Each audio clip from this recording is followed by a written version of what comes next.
Thanks for joining us for this episode, and I do want to remind you to make sure that you are following us on Apple Podcast, Spotify, or wherever you may listen to podcasts. You can also subscribe to our YouTube channel at youtube.com/@churchadvance, and you can actually watch video versions of each episode. We'd also really appreciate it if you could leave us a 5-star review and share this content with other pastors and church leaders.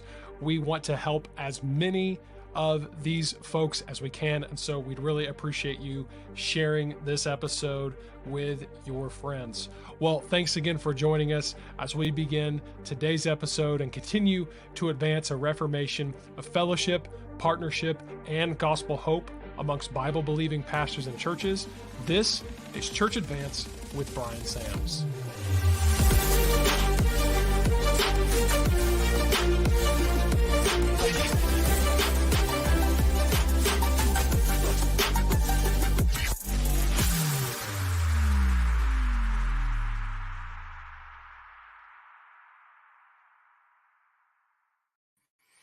Hey, everybody. Welcome back to the Church Advance podcast with Bryan Sams. And I, of course, am your host, Bryan Sams. Welcome back, everybody. And here we are, middle January, and just a great year underway. I always love this time of year. I just feel like getting things in order and getting your church calendar going and getting your people kind of back from vacation and going back at it. Just an exciting time. And I really hope that you've had a great start as we have here at River City Baptist Church. And Luke, man, this is the first time we've been back together since the New Year. So Happy New Year to you. And I'm glad to have you on the episode today. And here we are, January, man. How you doing? Doing well? It's here. 2024 is here. Did we ever think that would happen? I mean, that's how I feel every year nowadays is, it's 2024. But yeah, it's good to be back though. Yeah. I took a little break there from the podcast for a few weeks while you just kind of went solo. So other than the intros and outros, I've been kind of missing. So, hey, I'm back. He's back. I'm ready. I'm ready to dive into all new content today. Absolutely. But, hey, we do got to talk a little bit about the conference coming up. Of course, that was the episode 1 of the new year, was you announcing some really exciting changes. So I think it's a good time for you to kind of remind everybody, about the conference, what's going on and all of that good stuff. Absolutely. And of course you can register here in the show notes and get to getting your tickets. We have a good turnout so far. This is the final Church Advance Conference here at River City Baptist Church. We have changed mainly 2 things, and that's the schedule. First of all, squeezed it into Thursday and Friday and have the same amount of content. In fact, I think even more sessions than we had before, just squeezed into a tighter window there. And we're excited on Thursday night after the sessions to have Pastor Kurt Skelly joining us. And we're going to have a special night that night. We're having an ordination service. We are going to have some amazing music from River City Worship. And then on Friday, the second big change that's really exciting is we've secured Pastor H.B. Charles Jr. for the entire day. He's going to be teaching on preaching in the morning. He's going to be teaching on pastoring in the afternoon. And then we're going to come together for a worship service with him and with special music guests, the Irwin family. So, man, we've got a lot of really great things coming up at this conference. I know many of you are into the new year. You are making your final decisions on conferences and pulling the trigger. Go ahead and sign up to be with us. We've got plenty of room for you. It's going to be a great time. And I think it's going to be just our best meeting yet, February 8th and 9th, right here at River City Baptist Church in Jacksonville. Come on down to Florida for a little sunshine in the winter. And so, Luke, looking forward to having you here. And we're going to have a great time, man. It's been good the last few years, and I think this one's going to be great too. Yeah, I'm looking forward to being there. And so, for those of you out there, make sure all you got to do is go to Bryan's website, bryansams.com, and it's right there towards the top of the homepage. Register for the conference, and looking forward to seeing you there. And it's going to be a good one. So, well, Bryan, I think it's time for us to dive into this new content. Yes, sir. And I think this is a great way. This is a great January episode because, we're kind of in this new year mindset still a little bit. Of course, as soon as February hits, everybody kind of, okay, it's no one cares anymore. But hey, while everybody's still in that mindset of, kind of maybe New Year's resolutions and things, it's also can be a very reflective time where people are looking back. They're kind of thinking about where they've been, and again, it's kind of like, oh my gosh, it's already 2024. And so I think that's kind of where we're headed with this episode, as we're going to look at some of your reflections of 8 years of pastoral ministry. Yeah. So, last year, I think toward the end of the year, I did some midlife musings, thinking just about life. Here I am, 45 years old as I'm recording this. And then, it also kind of hit me that, it's not like I'm in my first year of pastoring anymore.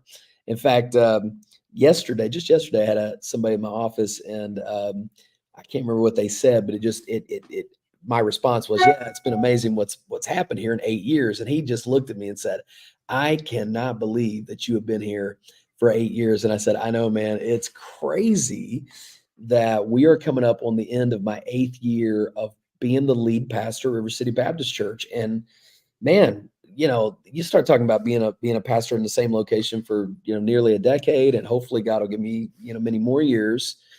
It's really interesting to look back. And I think another thing that kind of stirred it, is for some reason the other day, me and Angie were sitting on our couch, and we just started kind of flipping through some of the old YouTube channel. Now, I hate to even mention that because I hate for people to go look it up, but our old church, our church had a YouTube channel, and it was a one-dimensional video. Luke, you'll appreciate this, but it was shot from the kind of the balcony, so it was this kind of broad picture. Uh-huh. And man, we were just laughing at the music, and just the look and the way it all started. And of course, so much has happened, so much has changed, and so many things for me have really taken root.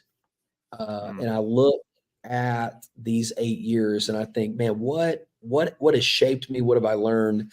And so I just, during the course of this reflection, I wrote down 10 values, 10 values that should be our priority in pastoral ministry, church culture, if you will.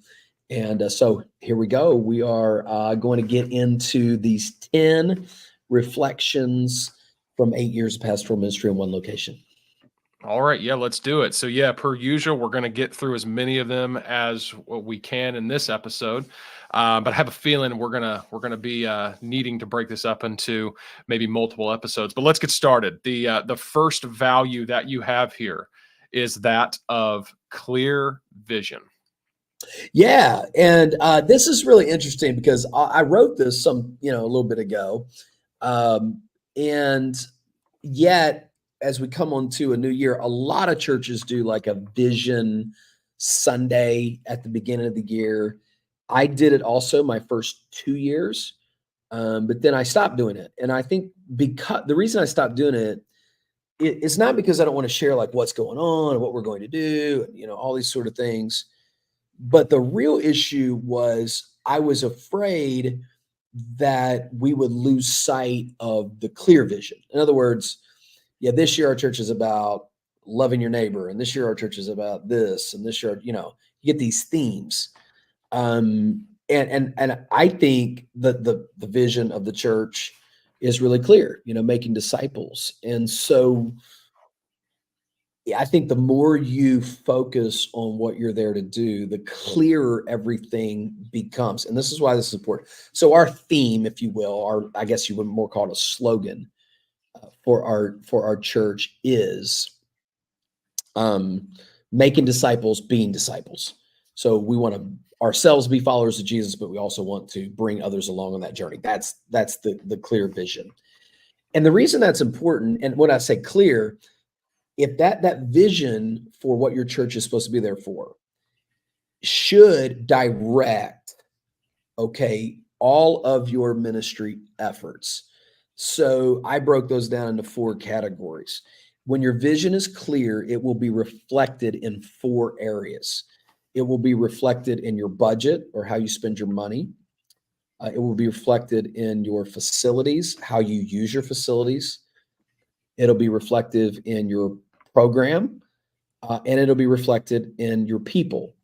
And so, what we're saying about clear vision is if you just keep repeating, clarifying, stating, this is why we're here, as opposed to jumping at so many different things and trying so many different things. Just keep moving forward with this vision of God, really God's vision for the church. I think it really helps you communicate with your church and build out what you're trying to see. And I say this to our church all the time. Let me give you one example of this from vision with facilities and financial resources. I have told our church publicly, and I will continue to repeat publicly the commitment that I've made to our church that we will not get into multi-million-dollar building programs. We're not going to build an auditorium. We're not. Right now, we have a 350 seat auditorium. We have a couple hundred people. We don't need one right now. Maybe God will allow us to grow more. Maybe not. We did send about 15 people to another church plant this year, last year in 2023. I have more of a vision for that, if that makes sense. In other words, I value multiplication over addition. So I'm not just looking to have a big campus with big buildings and this. I'm looking to train people, being disciples, and then making disciples by sending people. It's J.D. Greer said a church should not be measured by its seating capacity, but by its sending capacity. Yeah.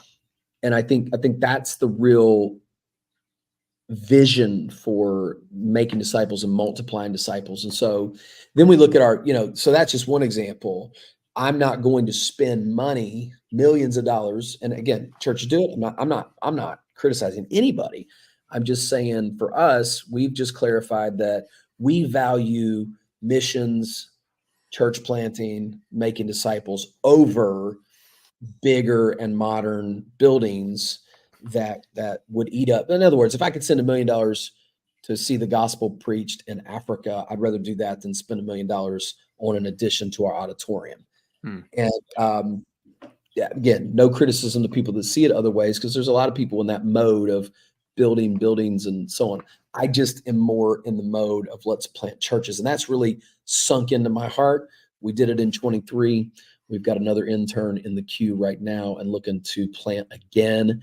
And again, probably our church, I think net grew by about 43 or something this year. That's about a 20% increase, which again, that's after sending 15 of our own people to the mission field. Not the mission field, the church plant. And that's difficult. The people that want to go do that are not your lazy people that are sitting on the sidelines. These are people who give, they're people who serve, they're people who teach. And praise the Lord that there is a thriving church now that a year ago had 8 people. This past Sunday, in early 24, they had 57 in attendance, and they're really going strong. And so we're thankful for that. But that just comes from vision, and it takes time for that to come. I think it takes time for it to crystallize in your own mind, and I think it certainly takes time for it to seep into the fabric of the congregation as well. Yeah, and it sounds to me like it's not just a matter of casting the vision one time. It's a matter of constantly reminding your people of this vision, because you use the example of like a Vision Sunday, which is a very common thing that, I work with several churches doing, their media and graphics. And I will design probably a dozen or more of these New Year's themes for churches as we head into a new year. And there's nothing wrong with it. But I do know that one of the things that even pastors have admitted to me, they're like, yeah, well, we do this Vision Sunday thing. And then by February, March, we kind of forget about the new theme and everything. We got some nice graphics and maybe it's on the bulletin art, cover art or whatever. And so that's just a great example of how the vision, you can have a vision and cast a vision, but if you aren't reminding people of that vision constantly, then it's not going to take root. It's not going to take effect. And it sounds to me, Bryan, like based on these 8 years, the vision that you've constantly been casting and reminding your people of has resulted in the multiplication of those disciples. And so Absolutely. clear And vision. it's extraordinary. And I will say this, my experience with the theme churches, and again, this may not be true of everybody, but what ends up happening is the theme creates a series of topical sermons that are always the same. So like let's say one year it's be faithful. Well, it's be faithful in our giving, be faithful in our serving, be faithful in our outreach. And then the next year it's courageous. Be courageous in our giving, be courageous in our serving, be courageous in our missions, or whatever. Well, it's really the same thing. It's just, I don't know, maybe it's just veneer. And I don't see it being as crystal clear that it really captures every year and takes the church in kind of a new direction. I think, in fact, I would think that would be a weakness if annually there is kind of this new thing we're trying to do. I just think stability, clarity is important. And so, yeah, and I think guys that are new pastors, man, just be patient. I know that's one of my next points coming up, but don't try to reinvent the wheel all the time, man. Just settle in and have your plan, God's plan from Scripture for the church, and just beat the drum and just keep marching. And I think that's really what's going to be helpful. Yeah. So we're going to have that clear vision. And like you said, it's going to be obvious in your priorities. And it's not just going to be something that you say one time. It's going to be something that you're constantly repeating and reiterating. So that's the first of these values as you have these reflections. The second one is to build your team. Build team, man. Yes. Not hire team, build team. That takes time and effort and energy. Most guys are quickly looking to hire team. Now, I've said stuff about hiring. I have a whole episode from I believe last fall on hiring. Yeah. And we talk about when it's okay to hire. And there are necessary times. I mean, I have a church of 243 members. I mean, there's got to be people around here helping. I've got 50,000 square feet of buildings. There's got to be people pulling the load and helping you accomplish certain things. There's no question about that. That is just the nature of the beast. But I think we are quick to hire that. And worse is hiring it from without with people that you do not truly know, truly trust, and truly have camaraderie with.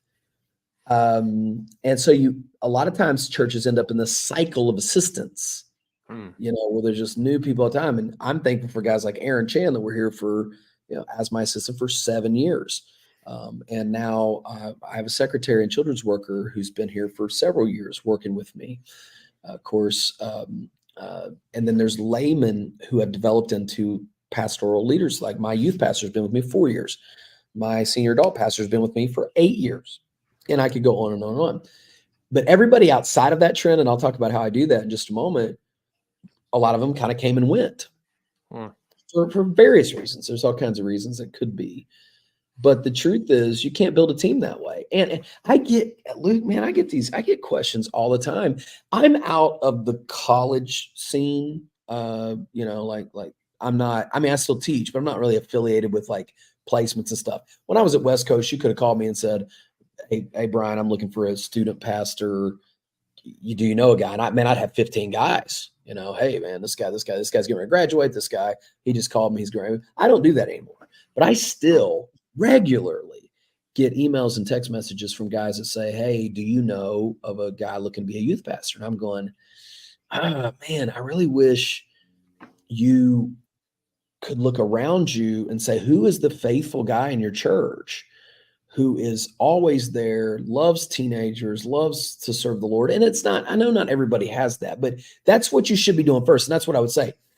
Slowly build a team around you and then prioritize lay leadership.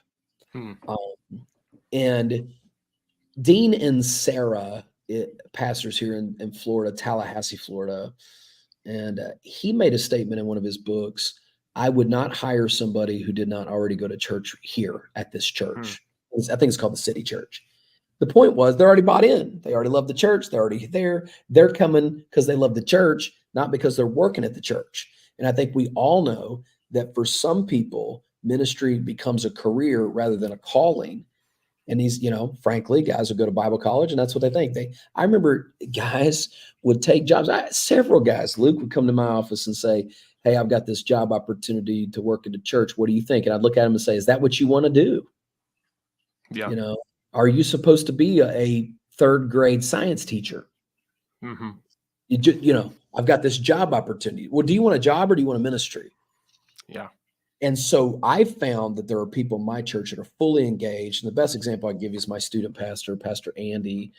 Man, he's been here. He's been faithful. Great marriage, loves people, feels a call to ministry.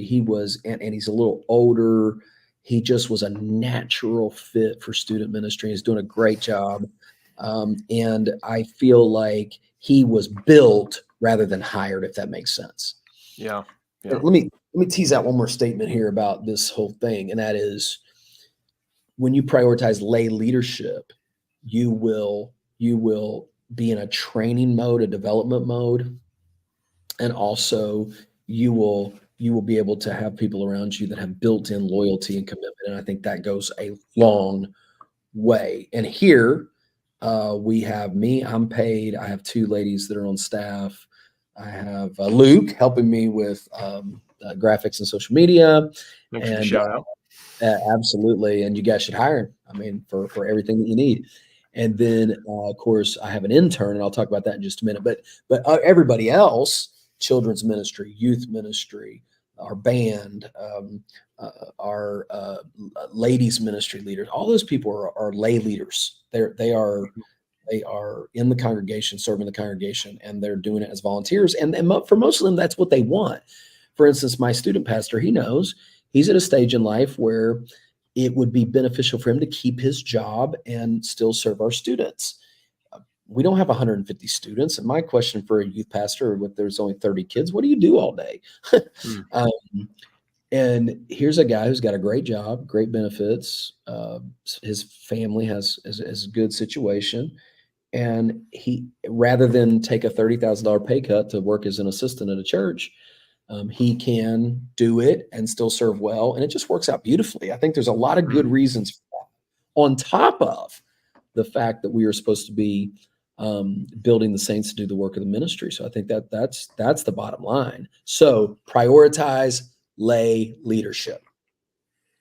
And then one other thought, and that's this: utilize internships. I have an intern right now. And the nice thing about internships is this: you bring them on for shorter spans, and it gives you the opportunity to have easy exit ramps. It also gives you the flexibility to develop somebody and let them morph into their role. And it gives you an easy person to bring on your staff if you so choose to. But I think when you have a built-in exit ramp and an intern status, allows people to serve, but it also allows you to not be fully committed in the sense of, this might just not be a good fit. So I'm not going to make you my student pastor, but you're a pastoral intern and you're going to get to work with students or some other role. And I think it's a better model for hiring people on a church team.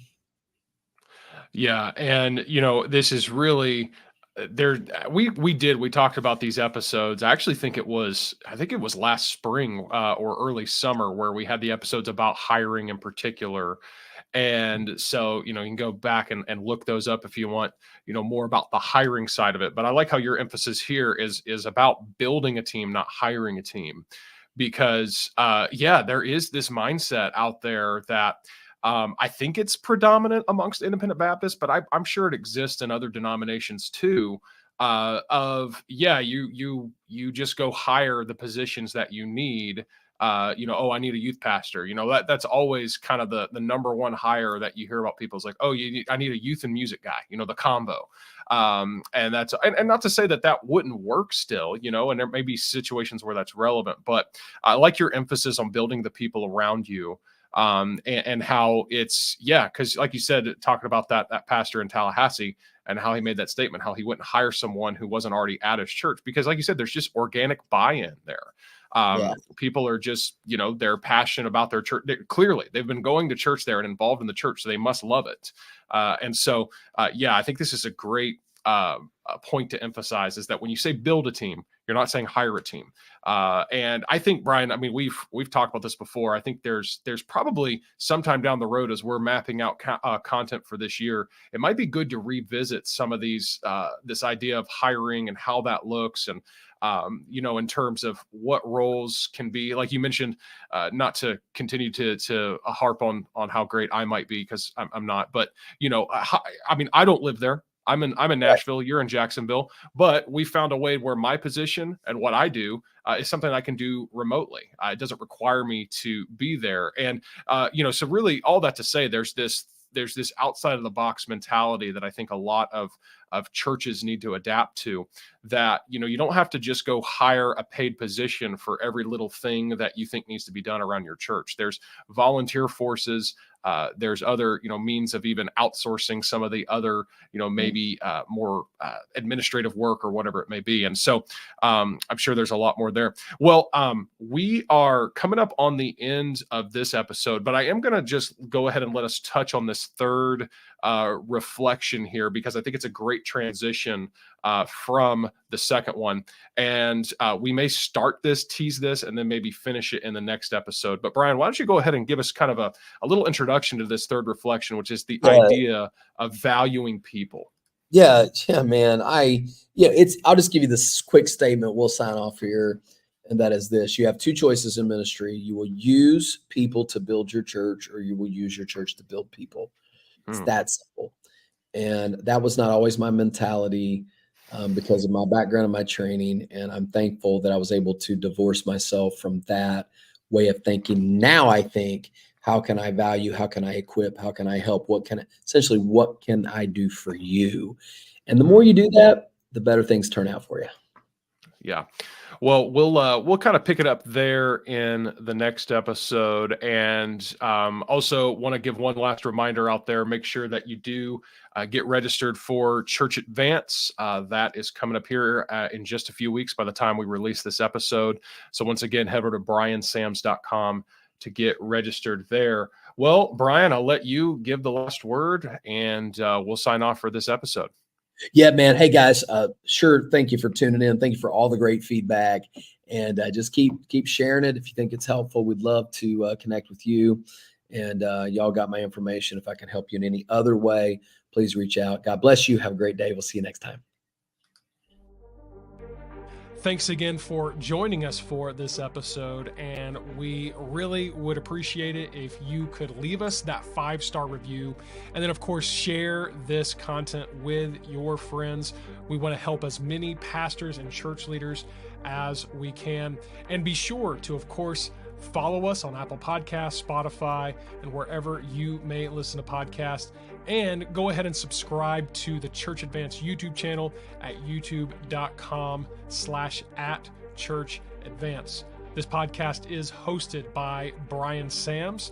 It is co-hosted and produced by myself, Luke Clayton, and the team at mustincrease.com. If you want to connect with Bryan, be sure to head over to his website at bryansams.com.